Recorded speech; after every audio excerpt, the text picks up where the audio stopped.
அனைவருக்கும் வணக்கம். என் லைஃப்பில் இந்த மாதிரி ஒரு பெயின்ஃபுல்லான ஒரு சுச்சுவேஷனை நான் ஃபேஸ் பண்ணதே கிடையாது. மனசு முழுக்க வலி வலி மட்டும்தான். இந்த சுற்றுப்பயணத்தில் என்னென்ன மக்கள் பார்க்க வராங்க, அதுக்கு ஒரே ஒரு காரணம் தான், அவங்க என் மேலே வச்சிருக்கிற அன்பும் பாசம். அந்த அன்புக்கும் பாசத்துக்கும் நான் எப்பவும் கடமைப்பட்டிருக்கிறேன்.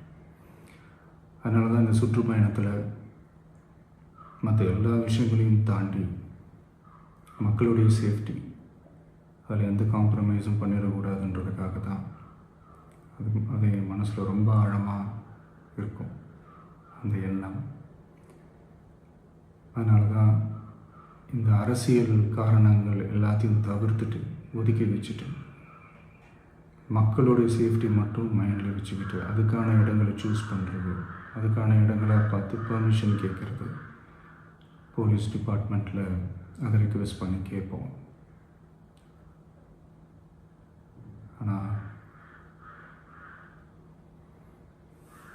நடக்கக்கூடாதது நடந்துருச்சு.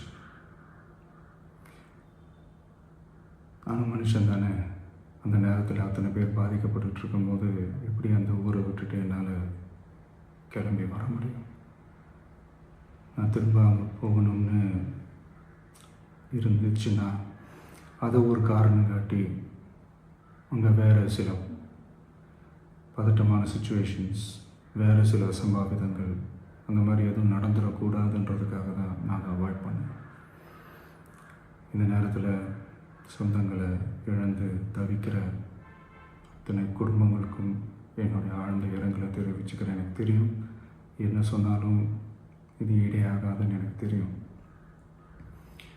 ஹாஸ்பிட்டலில் ட்ரீட் பண்ணிகிட்ருக்கிற எல்லாருமே சீக்கிரமாக க்யூர் ஆகி வரணுன்றதை இந்த நேரத்தில் நான் வேண்டிக்கிறேன். கூடிய சீக்கிரமே உங்கள் எல்லாரையும் நான் சந்திக்கிறேன்.